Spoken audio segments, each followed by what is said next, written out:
So, I was browsing Instagram, as you do, and I saw one of my fellow comicers, Raspberry, had posted about some warrior cat OCs they had generated. I got interested, and I watched their video, and was like, huh. And then, of course, I followed that video to Northflowers, and was like, well, alright. Both their videos are in the description. So I rolled a few times, and, I got some funny ones, like Iguana Clan, rolled some of that around a little bit. And then I rolled quote-unquote Star Clan. And at first I was like, okay, so all these cats are just dead. But then I was like, wait, this could go somewhere. Like, after I thought, oh, they're all dead, I was like, hey, wait, they could be named after, like, something else, not just, like, the Star Clan from the books. My ideas went everywhere for this concept, but, eventually I settled on a clan that focuses on religion way too much. Someone behind the scenes pulling all these strings and causing as much havoc as possible. And I was like, I really like that idea. I really want to go somewhere with that, so I'm actually going to try it. And I was like, wow, interesting. So, I don't know if I want to keep the Story Warriors base. I want to expand more on it. And I don't want this to be just another warrior story. I want it to be more original. But I also haven't, like, expanded too far off the warriors thing yet. So, like, they have all their warrior names and stuff, and, like, they live in a clan and things like that. But there's some, major differences.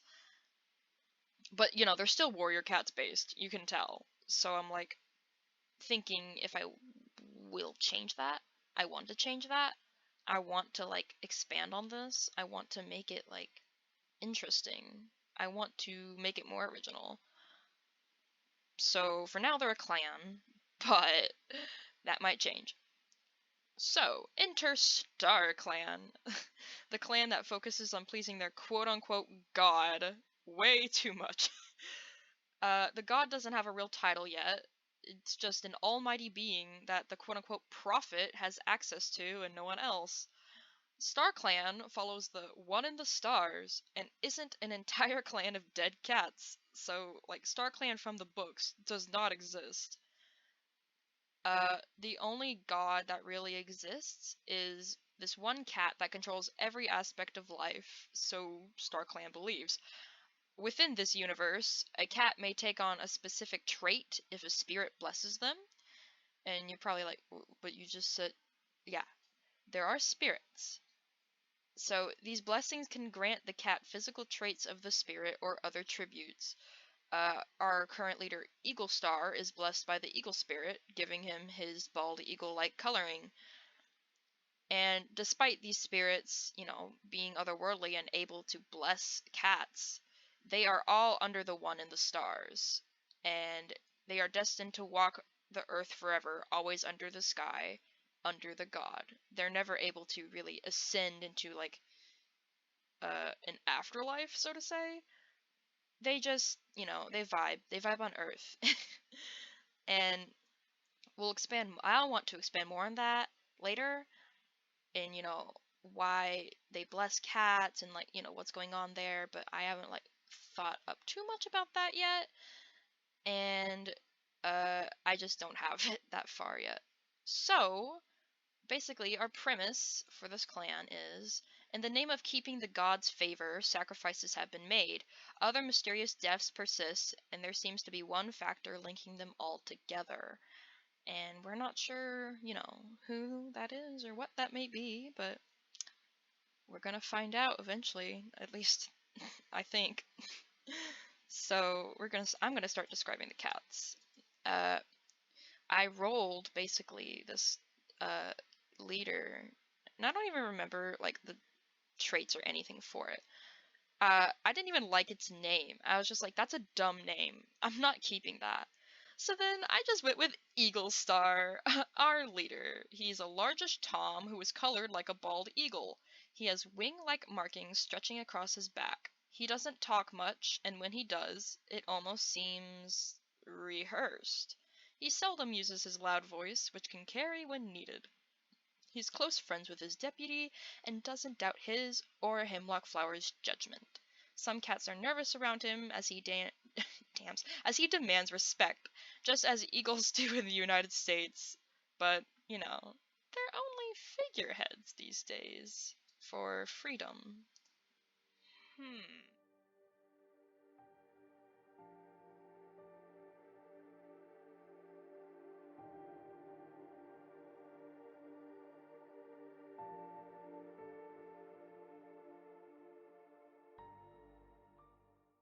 Our next character is Rookfang. And I do remember I rolled Rookfang's name, and I based him off of like the rook bird. So I was like, oh my god, this bird's actually really cute. It's so sweet. And I was like, oh my god, I just know what I'm gonna do for this. And then I didn't keep it that way. I was just like, yeah. So, anyways, Rookfang, our deputy. He can be grumpy and a stickler for details, but he isn't very concerned with running the clan. He has a quite good of a grasp on it, actually. Like, he does pretty well for himself. He hopes he can continue his streak once he becomes leader. He knows for a fact he won't be replaced before Eagle Star passes. Leadership is almost guaranteed. Despite that, he tries not to be too ambitious and is actually very kind to his remaining clanmates, always making sure there's enough to eat and that injuries are seen to as soon as possible. This causes his clanmates to become short with him sometimes, as his kindness can be overbearing. His design is based off of a rook bird. His purplish color comes from iridescence, like on male rook birds. I don't know if females have that too. I just looked up like a picture of a rook. I don't even know if the picture I have is of a male rook. I just know it's, of the bird. And so I was like, oh my god, that's pretty. That's fun. Let's do that. So, his tail is also similar to a rook's tail feathers, thus showing that he is blessed by the rook spirit, and blessings and stuff like that will be expanded and stuff later once I have more thought on it, because, I just made this all up today as I'm recording this. So I'm like, it's almost 1 a.m. and I'm really tired.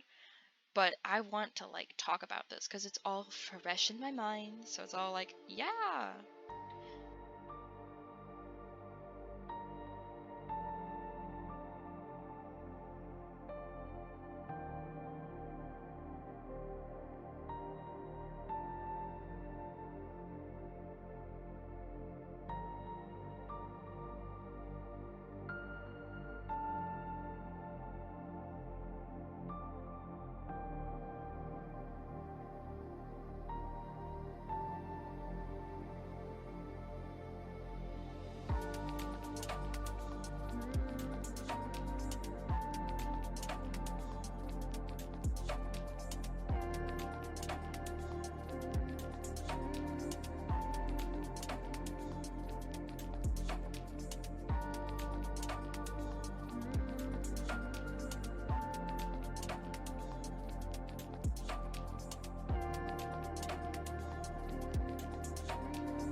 Next character, Hemlock Flower, our quote-unquote medicine cat. For an idea of her character, think Medic from Team Fortress 2. Whoops! That was not medicine. A mad doctor who has a suspicious track record, often losing patience. She is also the Prophet, the true leader of the clan.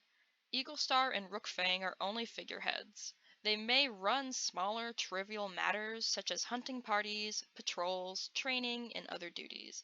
But Hemlock Flower decides who lives and who dies. Even if her clanmates don't know this fact, all the deaths that follow are accidents or unpreventable. But sometimes the sacrifices aren't. The god demands, and Hemlock is the only one who can communicate with him after all. Who are you to judge her? Her design is based off of a hemlock flower. her back markings representing their petals, and the dorsal stripe being the stem. Her eye color is kind of, representative of her seeming innocent and unsuspecting, but she is extremely cunning and very clever. She is very, very good at planning and setting things out in motion, which, should bring some suspicion to some of her actions, but, she's just a medicine cat. She's also the prophet. How evil could she really be? She can't be, evil or all that bad.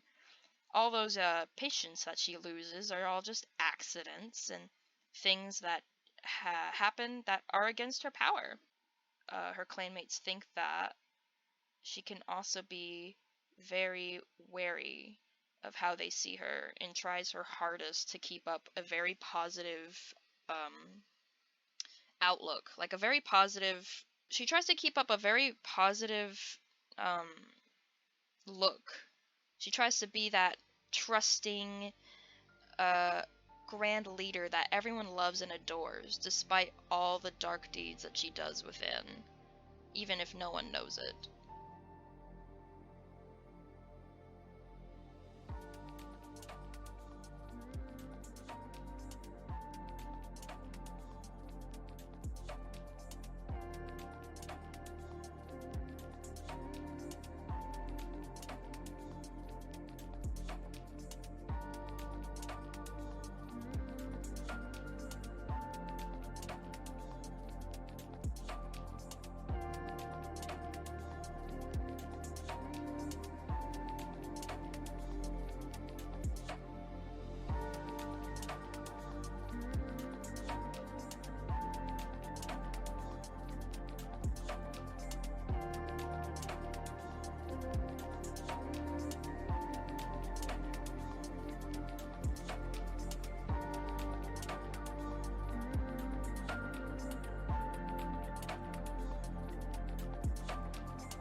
Next, we have our warriors. Stormface is a large storm blue tom with tortoiseshell-like markings and a lightning strike marking gracing his face and chest. He's based off of a previous warrior design I did years ago, actually, Wolf Chaser.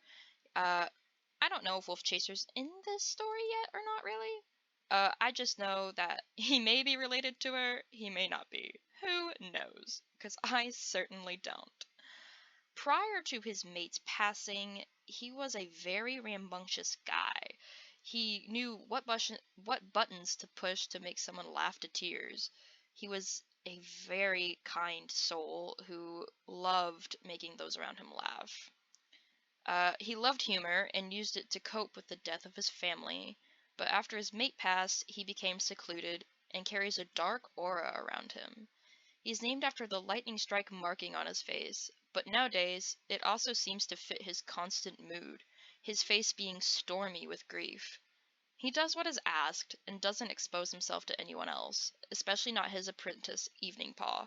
He tries to be there for his sons, Willowpaw and Sagepaw, but the two remind him greatly of his lost mate, therefore he distances himself often. Regardless, he isn't totally absent. Think father who works all week to come home at 3 a.m. to his sleeping kids, sigh, and then tuck them in before having to leave again before they're awake. It upsets him that his son, Willowpaw, tries so hard to please him, but Stormface simply doesn't have the words to convey his gratitude or his love for his remaining family. He is very, very emotionally constipated. I mean, can you blame him?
Lighttail is his namesake.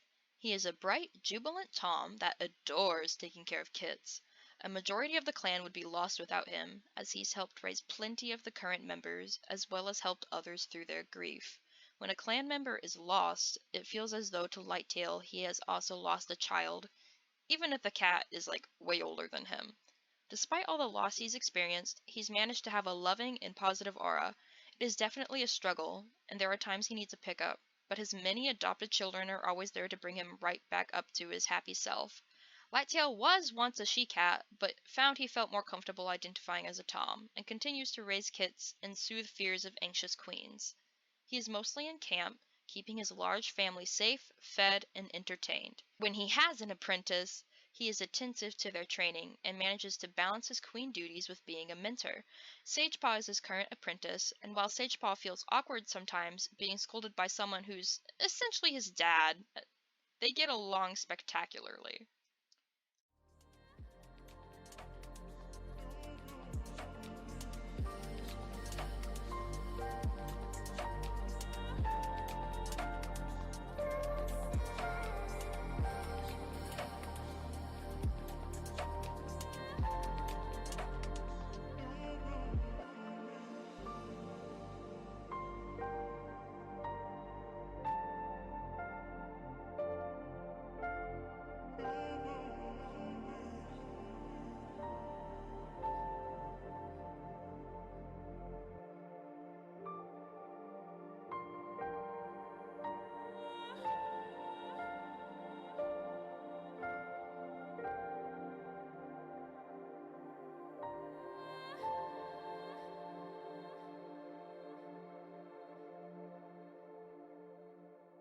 Next one is Shadowstalk. He is a lithe, whatever. Basically, he's like skinny. He is a skinny, short-furred black tom with dark eyes. His appearance alone intimidates everyone around him. His voice is also very deep. He's known to be a very meticulous killer and is extremely skilled in battle. Despite the countless battles he's been in, he carries no physical scars, showing his battle prowess. He used to have quite the extensive family within the clan, like a really large family. Like, think 20, no, not 20, but like, I don't know, 4 cousins, you know, 5 uncles, I don't know, things like that. He just had a very, very large family. But all have mysteriously disappeared or died over time. His only remaining family is Evening Paw, his niece, who he is extremely protective of. He tries his hardest not to be stifling and detrimental to her freedom, but it's hard to see her leave camp alone to do her duties.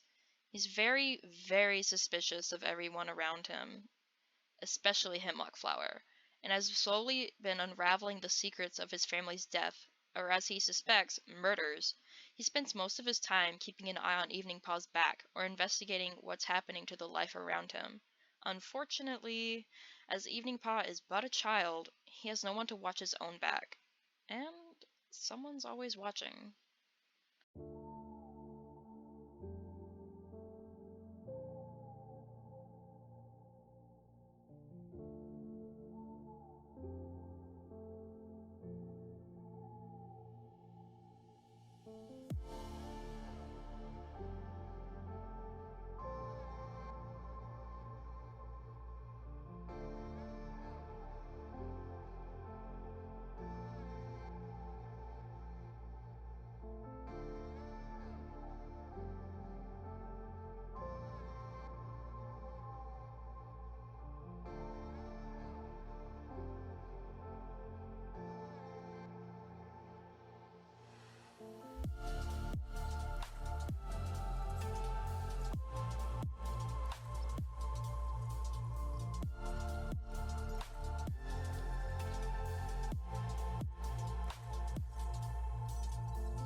Lavender Paw is a young Tom who is scared of his own shadow, a bundle of anxiety and prepubescent nerves.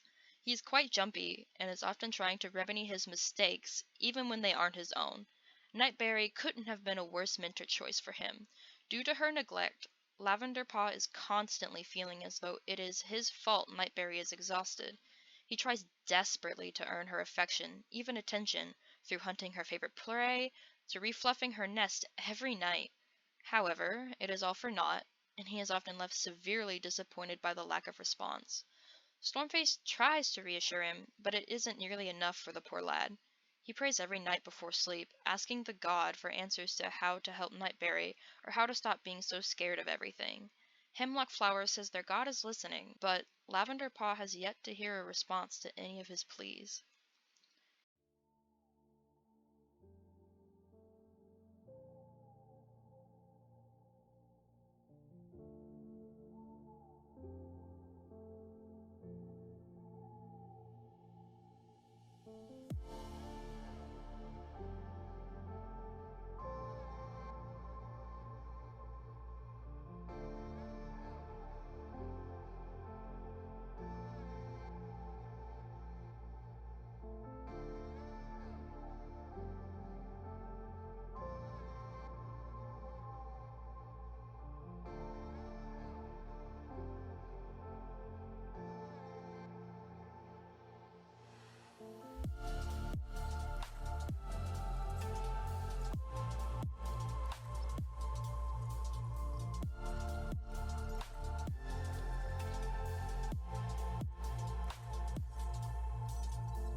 Willowpaw is extremely fluffy, inheriting it from his mother. His fur is always being snagged on twigs during training, or being caught up in some bramble. Due to this, he is labeled as clumsy, even though he is quite the opposite. He spends a lot of time grooming his fur, trying to get it to be manageable, and groom out the countless debris that find a way into it. Because of it, he is also very grumpy and easily annoyed. He is close to his brother, Sagepaw, but the two often argue over their father, Stormface. Willowpaw seeks Stormface's affections and is hurt that Sagepaw has seemingly replaced their father with Lighttail. The two can get into some nasty arguments, but never come to blows. The two will separate for days before one of them comes to the other, seeking comfort and forgiveness. Both brothers are able to forgive each other, even if their hurt and grievances are never quite resolved. Willowpaw is often hurt that Stormface reassures Lavenderpaw more than his own sons, but puts this to Willowpaw not trying hard enough to need that reassurance. Willowpaw gets along okay with Lavenderpaw, but there is some tension there, due to Lavenderpaw basically taking up most of Stormface's time and resources when Stormface isn't busy.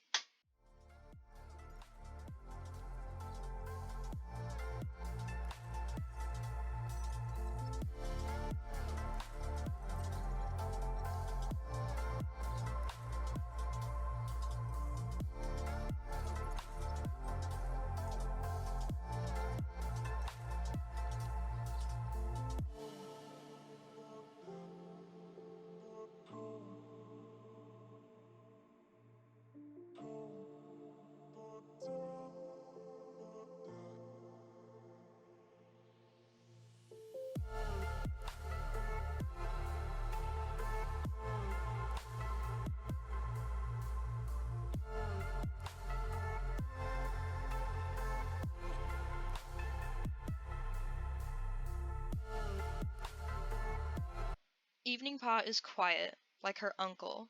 She is often seen observing more than talking, leaving those around her to assume she is dull. She is quite the opposite. She is extremely quick-witted, but hasn't had the ability to express this skill very often. Her mentor, Stormface, knows of it, however, leaving her to be left to do hunting, patrols, or other things alone. She doesn't mind that she has to share the attention with Lavender Paw and encourages her mentor to do so. She is extremely close to her uncle, Shadowstalk, but can also be snappy with him, as he can be overprotective. Shadowstalk doesn't like that Evening Paw goes out alone constantly, even though she has her mentor's blessing to do so. She claims she is far more responsible than any other paw and knows her way around, not needing to be babied like a kit anymore. Shadowstalk does his best to back off, but Evening Paw knows he struggles with this. On her walks alone, she often ponders about the death surrounding her as well, but she doesn't delve into it as deeply as her uncle does. She thinks more about their supposed religion and what is expected of her and a follower of the god in the sky, and as a member of her clan.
Suitpaw is the partner in crime to Sagepaw, bringing humor to everything he does. He can't seem to stay serious, often making jokes at the wrong time. However, Sagepaw seems to appreciate his effort, even when the timing is awfully wrong. Suitpaw makes many attempts to get his mentor, Thundering Step, to laugh, regularly getting himself into trouble due to it. Sometimes he's successful, which brings the best feeling to him. He loves making those he cares about laugh. He lost both his parents young. He wasn't attached, but some of those around him were. So, he used his charm to the best of his ability to cheer those up around him. He kept that with him in his stride all the way until now, making sure to get someone around him to smile daily. He is similar to Lighttail in that aspect, but doesn't have the tact that maturity brings. Therefore, some view him as immature and unable to, have a serious conversation ever.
Sagepaw is a scrappy Tom who bickers with everyone for the fun of it. He gets along great with Lighttail and Sootpaw, the two often getting into a ruckus, causing more trouble than any other apprentices to date. The two are inseparable, and are always planning new ways to make a conundrum. He can be laid back and relaxed when the mood calls for it, but mostly he is known for being snarky, without bite. He isn't vicious or mean, simply a sarcastic boy who can bite off more than he can chew at times. He gets along well with his brother Willowpaw, when Willowpaw isn't obsessed with trying to please their father Stormface.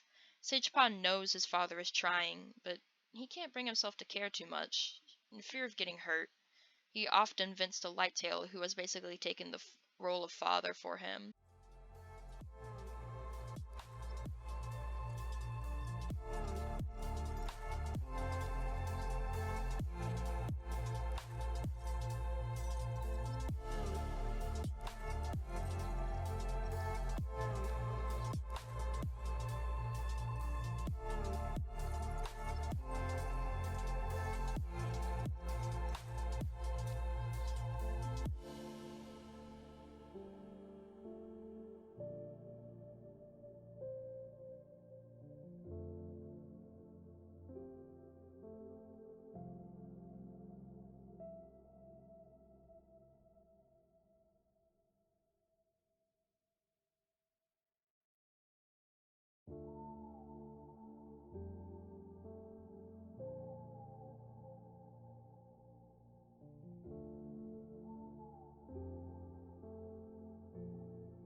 Nightberry is a tired, lonesome queen. Her mate passed right before her birth, similar to Sparkpelt's situation in the books. She was able to pull through the birth just barely, but her kits were all picked off one by one, leaving her alone.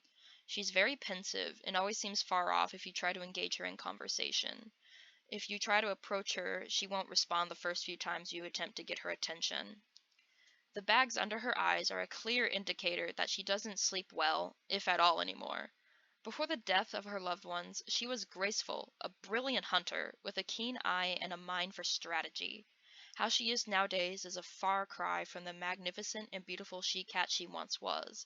Despite being a queen, since she is no longer nursing, she trains Lavender Paw. Lavender Paw is poorly neglected, as Nightberry is often too exhausted, handing him off to Stormface to train.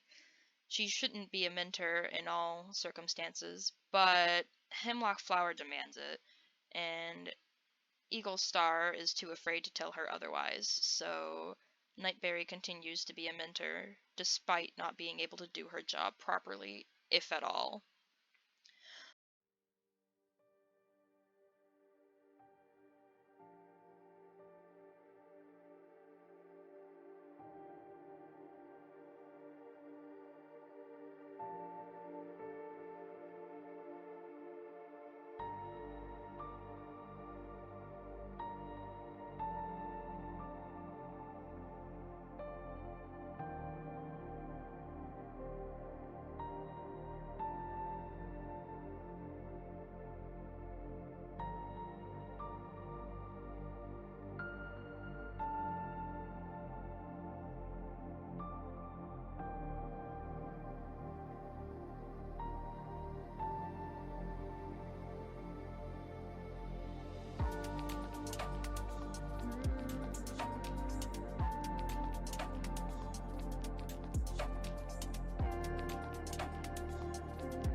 Thundering Step, despite his name, is also quiet.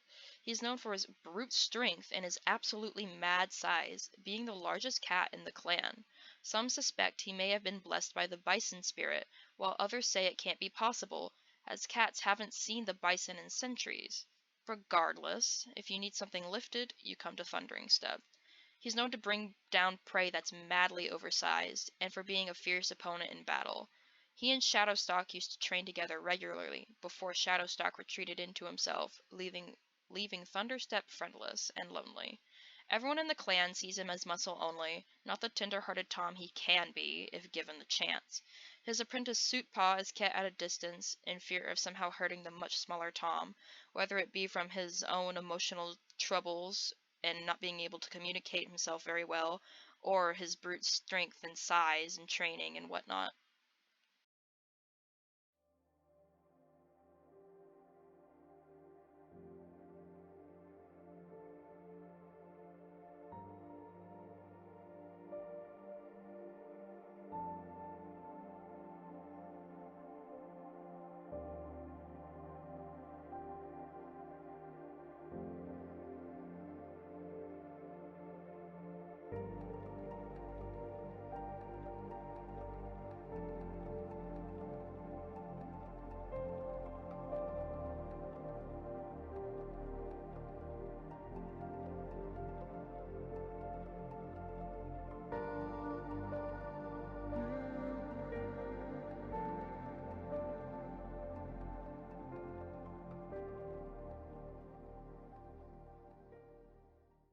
Tumbleweed fur is similar to Willowpaw in that her fur never stays flat.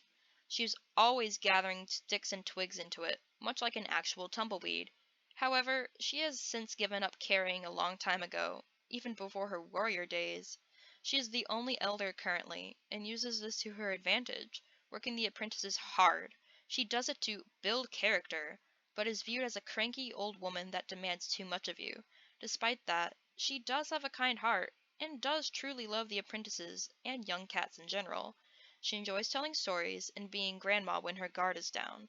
She is not the same since the death of her daughter, Stormface's mate, and despite her age, she harbors resentment for the murderer. She knows her daughter was murdered.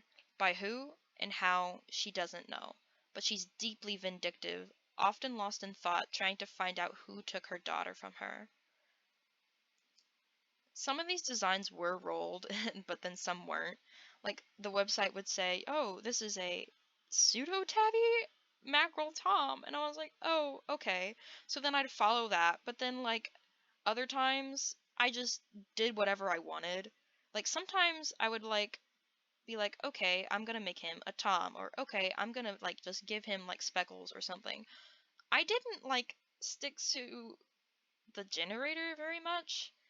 Like the generator sparked the ideas and like some designs and some colors, but it also really didn't do too much. Um, of course though, the generator did help a lot and I wouldn't have any of this idea or plan without it. So the generator's great. If you want to design something like that, like it's great for short ideas and designs that you can whip up pretty quickly, but it also really does get the ball rolling sometimes. So if you ever just need to like do something with yourself and you don't know what to draw, just, you know, go generate a warriors clan. You might end up making your new story like I kind of did. I also forgot to take a picture of what I rolled and I lost it. How I lost it. I was putting all the cats together in one big picture, and I made the canvas size too big, and the canvas size ended up crashing my computer. So Google Chrome closed, and I didn't have the rolls anymore. So I was like, oh, that's nice. Thanks, Krita. Very cool. Um, some of the designs, or I should say, some of the drawings were pretty hard because I wasn't actually able to not like I can draw cats fine, but I don't draw cats often. Like the animals I draw most are wolves, So, like, a lot of the cats have wolf traits, like their muzzles are longer than they should be, and their eyes are like a little rounder than they probably should be, things like that. Uh, I feel like it's a little obvious, but also not. I don't know. It's yeah, basically that's why some of them might look like wolves. Like I know Thundering Step has a really long muzzle and it looks very odd. And Shadowstalk's pose as well as Evening Paw's pose took like a really long time to draw cuz I just could not get it right no matter what I did. And like I had a reference for Evening Paw that I did use and like it looked way better, but I just had like an image in my head for Shadowstalks. I didn't like have a reference for him. So the pose was free-handed and you can tell. um yeah, it's kind of bad, but I'm also still really proud of it because it looks great in my opinion. Like, I'm proud of it. It could be worse, but it's not. It's actually what I wanted. And even if it took me a long time to work it out, I'm proud of it. So, I'm just glad that I got it figured out. Um, I don't think any other design really, like, bothered me that much. I was trying to, like, stay kind of true to some of the roles, like the roles of the characters, but then I was like, you know what? No, I just want to, do what I want. So after a while, I was just like, yep, we're doing this now. I like to think that the some of the characters like Shadowstalk and Evening Paw, they're going to figure it out, and Hemlock Flower is going to have to do something about that eventually. But what? I don't know. I guess we'll just have to wait and see. I think I'm definitely going to continue the story, and I really hope that it was presented enough, like presented with enough information that makes everything kind of come together and seem plausible. Um, but even if it doesn't seem super plausible, you know, they're magical spirit kitties who believe in God or a god, and murder, sacrifice cults, all the fun stuff. So yeah, we'll see where the story leads next.